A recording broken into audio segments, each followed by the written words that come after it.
Voy a hablar de fe y perdón de pecados. Fe y perdón de pecados. Hebreos 11:28. Por fe celebró la Pascua y el derramamiento de la sangre, para que el que mataba a los primogénitos no los tocase. Hoy estoy terminando una pequeña serie sobre la fe, una serie que hicimos después de la confraternidad, que llamamos Siervos Inútiles Somos. Y creo que el mensaje de la confraternidad sigue dando frutos. Dios nos tocó para seguir trabajando en su obra y con más valor, con más denuedo. Por ejemplo, el hermano Sebastián en Chigorodó me dice que está sacando un día para salir a las calles a evangelizar. También, ya el domingo pasado, hace 2 domingos, el hermano Luis Fernando está reuniendo a los hermanos en Barbosa, está haciendo una reunión ya de la misión. Y el pastor Iván me dijo anoche que hay un grupo cada 15 días en Guarne con la familia del hermano Edward y la familia García, o la parte de la familia García que está en Guarne. El tema de la confraternidad era el servicio, pero ese tema viene muy pegado a la fe, dado que los discípulos le pidieron más fe al Señor, y entonces el Señor los mandó a trabajar. Ellos le dijeron, aumentanos la fe, y el Señor les dijo que fueran a hacer algo, que fueran a trabajar. Entiendo que fue Albert Einstein el que dijo, si buscas resultados diferentes, no hagas siempre lo mismo. O como dirían los evangelistas del día de hoy, si buscas cosas diferentes, tienes que hacer cosas diferentes. Si buscas mejores resultados, tienes que trabajar de otra manera o trabajar más. Y el Señor Jesús lo decía así, cuando hagan lo que tengan que hacer, digan, siervos inútiles somos. Entonces aquí está el dilema, hermanos y hermanas, de la fe. Hay que hacer más de lo que se nos pide, hacer más de lo que estamos haciendo, hacer cosas diferentes. Y eso es complicado hacerlo, porque normalmente nosotros queremos ir sobre seguros y no queremos arriesgar mucho. Ahora, mis hermanos, yo entiendo que es verdad, y es más, yo creo que la fe exagerada, digámoslo así, la fe exagerada o la fe sin medida también es un problema. La degradación de la fe es lo que llamábamos anoche la credulidad. Un crédulo, no un creyente. Un crédulo es el que cree todo lo que le dicen. Un crédulo es un ingenuo, una ingenua. Y note con cuidado la diferencia. Un creyente es una cosa y un crédulo es otra cosa. Un creyente tiene fe, pero trabaja por algo.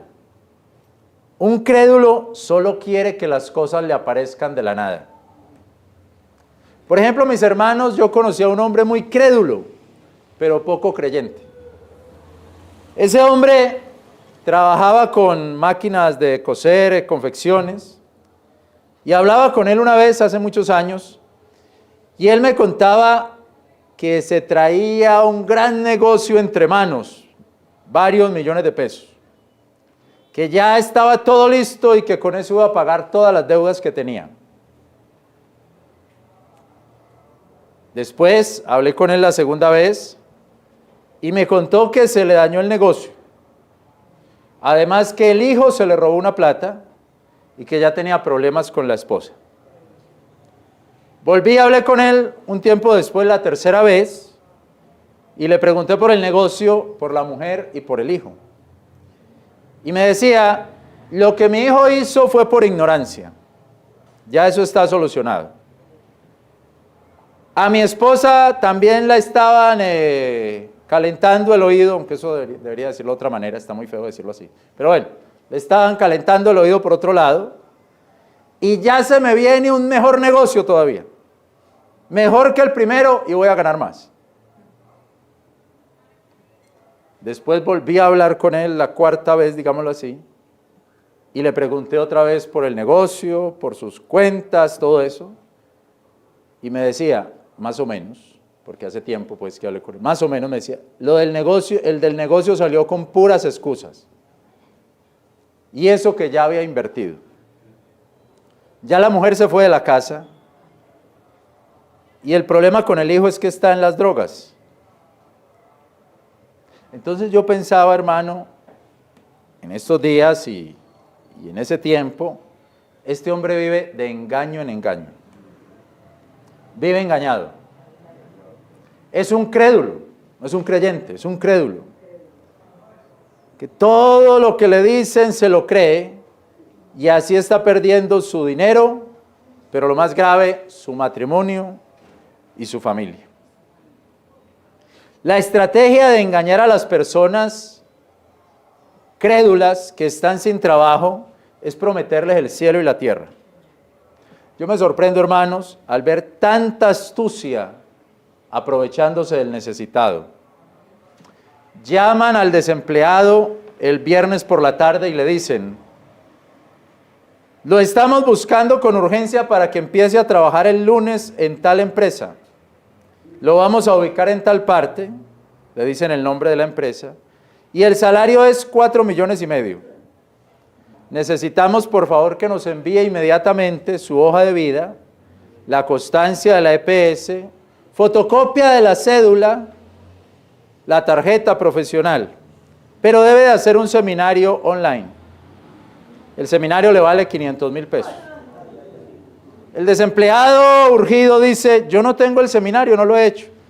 Y el estafador le contesta, no se preocupe, nos puede consignar ahora, hoy, y la otra semana le entregamos el título y hace el seminario.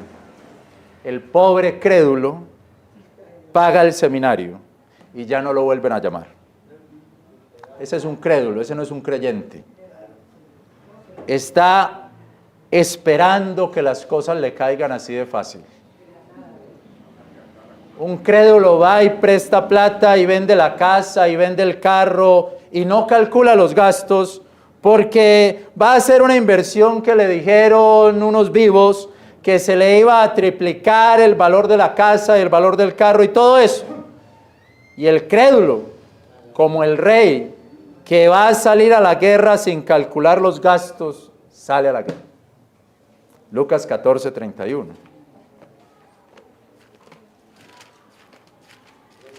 Le damos la gloria a Dios.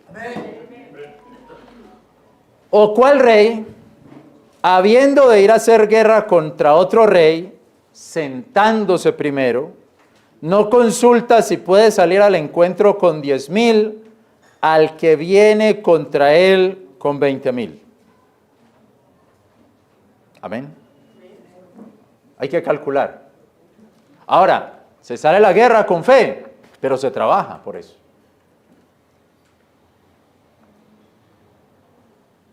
Y aquí el Señor está hablando a las multitudes que lo seguían. Y el Señor les dice a esas multitudes que no lo sigan crédulamente. Porque ahí dice en el versículo 25, grandes multitudes iban con él. Y él volviéndose les dijo, si alguno viene a mí y no aborrece a su padre, madre, mujer e hijos y hermanos y hermanas, y aún también su propia vida, no puede ser mi discípulo. Y cualquiera que no trae su cruz y viene en pos de mí, no puede ser mi discípulo. O sea que él está diciendo, no me sigan crédulamente, calculen los gastos de lo que es seguirme. Calculen los gastos de lo que es seguir. No hagan como los reyes que salen crédulamente a la guerra sin calcular el gasto. Calculen que hay que tomar una cruz. Calculen los gastos de seguirme. Así que él les está diciendo a ellos, no me sigan crédulamente. La primera persona crédula, no creyente, digo yo, fue Eva. Génesis capítulo 3, verso 4.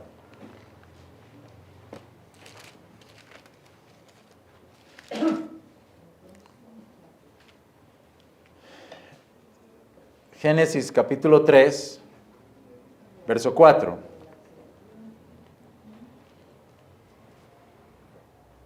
Entonces la serpiente dijo a la mujer: no moriréis.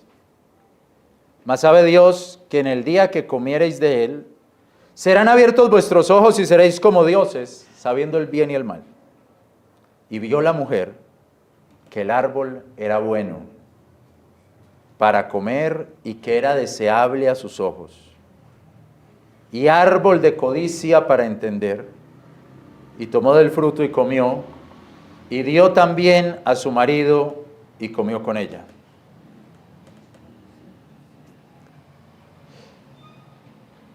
Por eso el apóstol Juan nos advierte de no creer a todo espíritu. Primera de Juan 4:1. Primera carta de Juan, capítulo 4, verso 1. Amados, no creáis a todo espíritu, sino probad los espíritus si son de Dios, porque muchos falsos profetas son salidos en el mundo.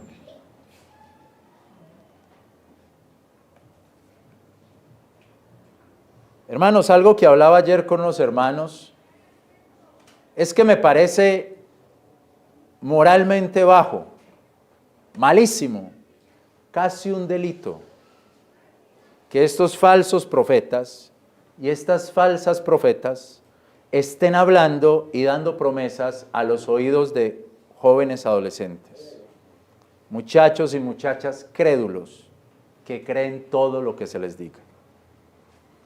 El pastor Ricardo Washburn me decía: Fabio, tienes que poner algo de fe. Yo quería siempre tener todo sobre seguro, todo muy organizado e ir sobre seguro en todo.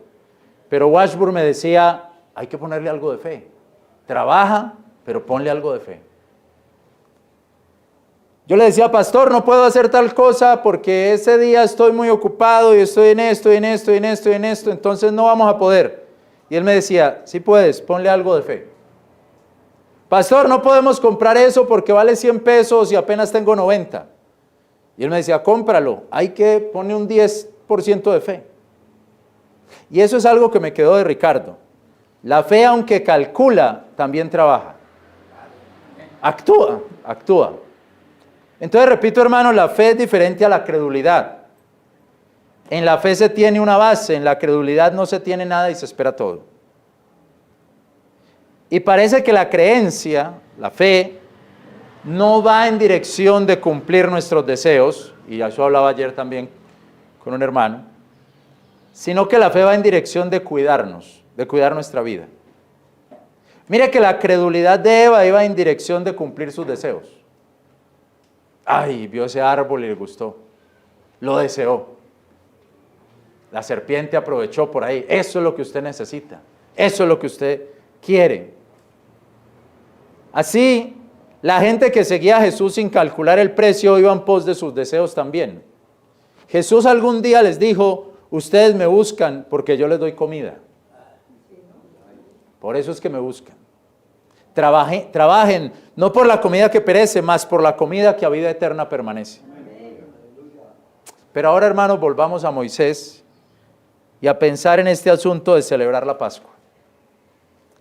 Hebreos 11:28.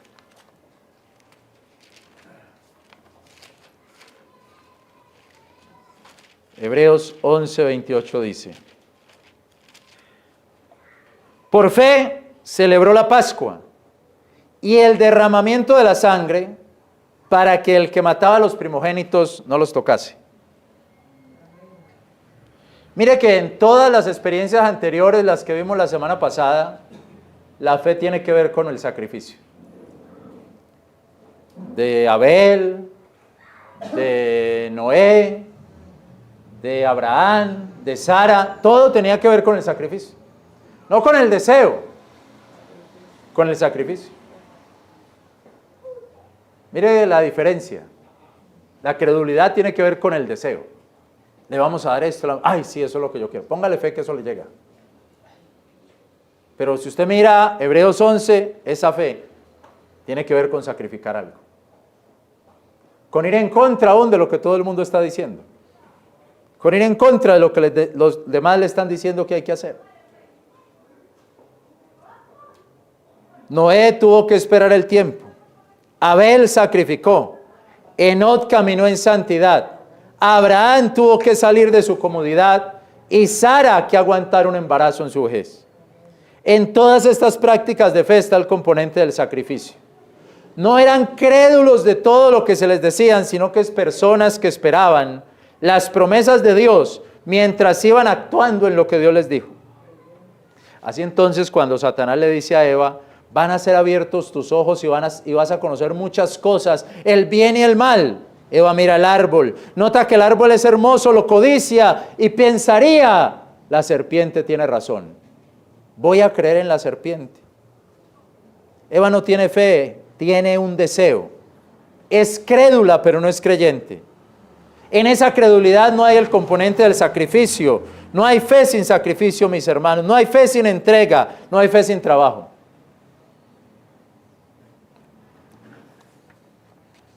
Vamos a Éxodo capítulo 12, sobre este texto de Moisés.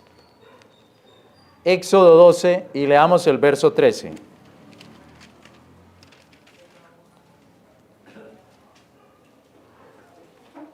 Éxodo 12, 13. Y la sangre os será por señal en las casas donde vosotros estuviereis. Y veré la sangre y pasaré por encima de vosotros, y no habrá en vosotros plaga de mortandad, cuando yo heriré la tierra de Egipto. Dios le había dicho a los judíos que sacrificaran un cordero, y que pusieran la sangre de ese cordero sobre los postes y en los bates de las casas. Y que cuando Dios pasara a juzgar las casas que tuvieran la sangre del cordero, Dios pasaría de largo. Serían exoneradas de ese juicio. La sangre era una señal para Dios, porque la veía y pasaba por encima, y era una señal para el pueblo. Pues ellos notaban que las casas donde había esa sangre del cordero, no había mortandad. Y esto se relaciona con el perdón. Dios perdonó al pueblo de Israel del castigo que todo el mundo se merece por su pecado. Dios remitió ese castigo. El perdón es muy difícil y necesita un sacrificio. El perdón no simplemente son palabras. La persona normalmente debe de ofrecer algo a aquel de quien busca el perdón. A no ser que sea algo muy sencillo, el perdón no es simplemente perdóneme y punto. El perdón requiere un sacrificio. Y aquí este perdón tiene que ver con remitir, remisión. Alguien tiene que pagar. El delito se tiene que pagar. Hay que pagar un precio. Y aquí recuerdo, hermanos, la historia de un converso en Medellín de hace más de 100 años, Norberto Navarro. Contó su testimonio en El Evangelista Cristiano. Dice así: en una de tantas locuras sin freno, tuve la desgracia de ser encausado por haber herido a un hombre. En ese tiempo me casé con la que hoy es mi compañera de hogar, que abrazaba y abraza el Evangelio de nuestro Señor Jesucristo. Ella luchaba conmigo por encaminarme en la senda del arrepentimiento y de la virtud, pero yo estaba tan aferrado al juego, a las bebidas alcohólicas y a todos los placeres que el mundo brinda, que me burlaba de ella y de la Biblia. Yo poseía alguna fortuna que iba desapareciendo de mis manos a razón de mis vicios. Y luego entró en mi hogar la miseria y con ella la tristeza, al mismo tiempo que me era presentada la sentencia de mi causa, la cual tenía que ir a pagar a la prisión en una población a 42 millas de mi hogar. Llegó la hora de partir. Partido Tenía yo el corazón roto también al pensar que dejaba a mi esposa sin ningún recurso para mitigar las necesidades de la vida. Al mismo tiempo que yo carecía de dinero suficiente para emprender el viaje y quedarme en una prisión. Aquella hora de tribulación fue sin duda el momento en el que el Espíritu Santo tocó mi corazón, porque entonces levanté mis ojos al cielo, queriendo buscar por primera vez el espacio infinito y el rostro de mi Padre Celestial, pero al fin tuve que partir. Durante mi viaje iba tristísimo, meditabundo, pero comprendía que algo misterioso me fortalecía. Deseaba poder ser un verdadero cristiano para volverle la espalda al pecado, y apenas podía decir en mi viaje: Dios, líbrame de la prisión, líbrame de la cárcel y seré tuyo. Llegué al término de mi viaje y antes de presentarme en la alcaldía me retiré a lo más solitario de la posada y allí con el más sincero recogimiento le oré a Dios como nunca antes lo había hecho. A las 2 de la tarde me presenté donde el alcalde. Este me llevó al Tribunal de Justicia para recibir la sentencia.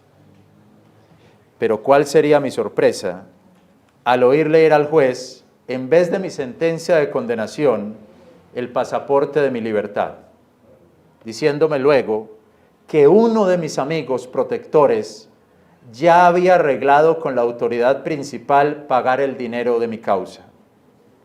No para que ese dinero entrara en el tesoro del distrito, sino para pagar a unos voluntarios que trabajaran en las obras públicas del pueblo por mí. Yo no pude menos que exclamar: este es el poder del Espíritu Santo. Y les dije lo que había pedido en oración.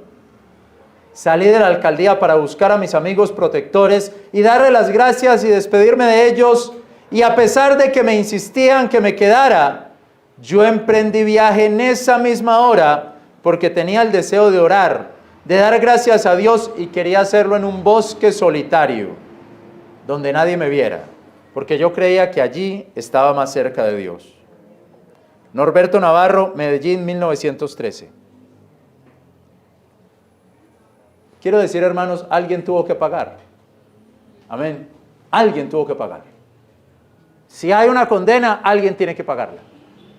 Si hay un pecado, alguien tiene que pagarlo. Si se busca un perdón, alguien tiene que pagar por eso. Al hermano Norberto Navarro se lo pagaron sus amigos, pero alguien tiene que pagar por el pecado, por los daños.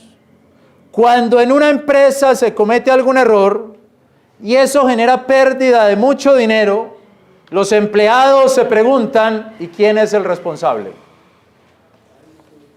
Aquí tienen que volar cabezas. Alguien tiene que pagar. Lo que queremos es sangre. La sed de justicia continúa. Cuando un equipo deportivo no marcha según la inversión que se ha hecho, los aficionados gritan. ¿Y qué hacen las directivas? Se necesita despedir a alguien. Alguien tiene que pagar este descalabro. No podemos seguir igual. ¿Quién se hace responsable? Lo que queremos es sangre. La sed de justicia continúa. Hoy escuchamos en la propaganda política: alguien tiene que hacerse responsable. Alguien tiene que pagar el daño. Lo que queremos es sangre. Hoy leemos en los grafitis políticos: ¿y quién dio la orden? Y eso es: ¿quién va a pagar estos muertos? El delito no debe quedar impune. Alguien tiene que pagar. Lo que queremos es sangre. Hoy leemos: ¿y quién responde por los otros muertos? ¿Y quién responde por los niños reclutados en la guerra? ¿Y quién responde por las mujeres violadas en la guerra? Alguien tiene que pagar. Lo que queremos son cabezas. Lo que queremos es sangre. Solo la sangre nos dará tranquilidad de que se hizo justicia.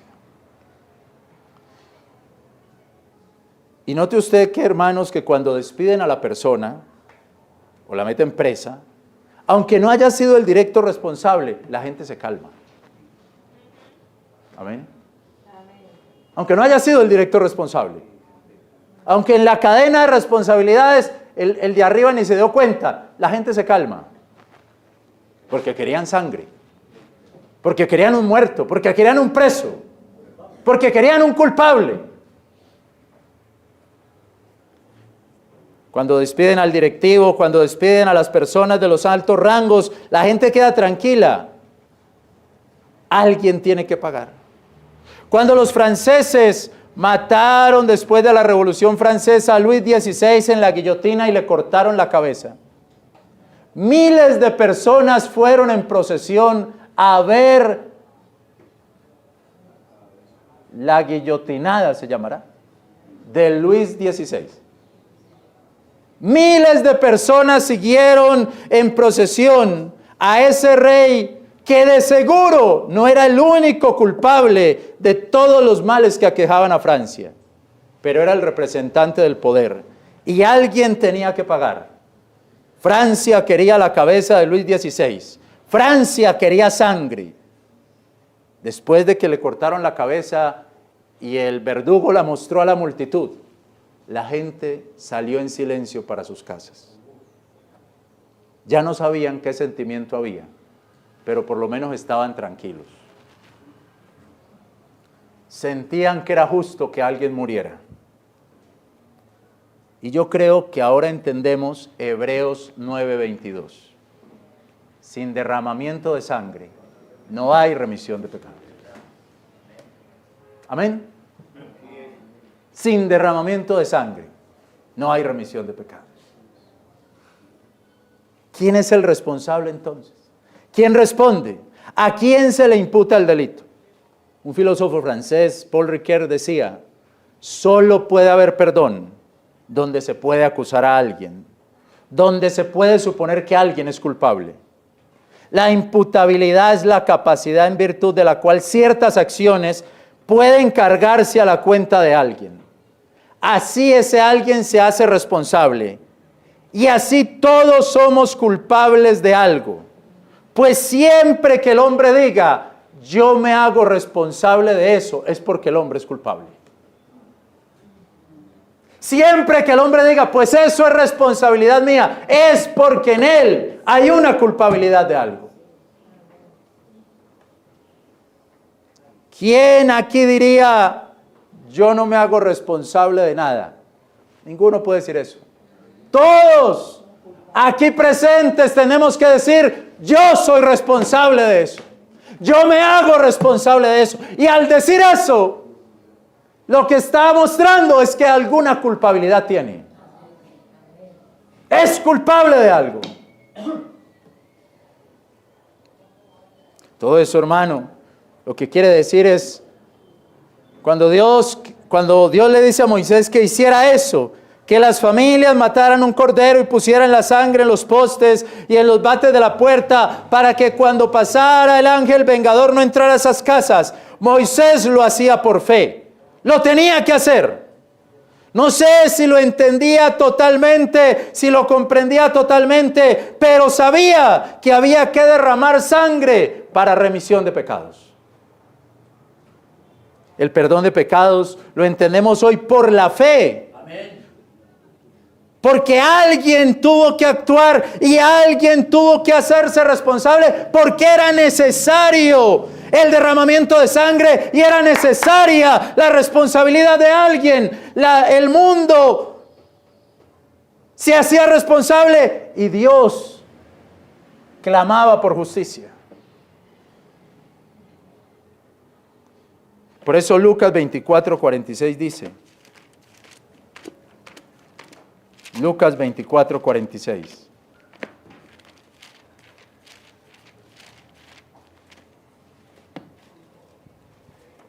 Hablando del Señor Jesucristo. Y les dijo, así está escrito. Y así fue menester. O sea, así es necesario. Así era necesario. Era necesario. Era menester que el Cristo padeciese. O sea, que el Cristo sufriera, que fuera derramada su sangre. Era necesario. Amén, hermanos. Amén. Era necesario que el Cristo padeciese. Era menester que fuera derramada su sangre. Y resucitase de los muertos al tercer día, y que se predicase en su nombre arrepentimiento y remisión de pecados. No podía haber remisión de pecados sin que alguien se hiciera responsable. Y el que se hizo responsable fue el mismo Señor Jesucristo. Nosotros creemos que cuando Dios venga a juzgar al mundo, pasará por encima de nuestras cabezas, porque lo que hay en ellas es la sangre de Cristo. Nosotros creemos que cuando Dios venga a juzgar al mundo, pasará por encima de nuestras cabezas, porque lo que hay en ellas es la sangre de Cristo. Cuando Dios venga a juzgar al mundo, seguirá de largo. La sangre derramada en la cruz del Calvario está sobre nosotros. No tuvimos que matar un cordero, pero sí somos culpables de la muerte del Cordero de Dios. Esa sangre nos limpia de pecado y hoy día lo creemos por la fe. La obra ya fue hecha y la sangre que sigue demandando el mundo, Dios nos dice: esté tranquilos, porque la sangre de Cristo está sobre sus cabezas. Porque la sangre de Cristo los limpia de todo pecado, porque lo que era necesario que pasara ya pasó, y ustedes lo han creído, y ustedes lo han creído por la fe. Moisés por la fe mandó matar un cordero y puso la sangre en las puertas. Nosotros por la fe vamos a Dios y creemos en esa sangre derramada en la cruz del Calvario para nuestra vida eterna. Nuestra fe también está sostenida en un sacrificio, en el sacrificio de la sangre de Cristo. Le damos la gloria a Dios. Gracias, Señor.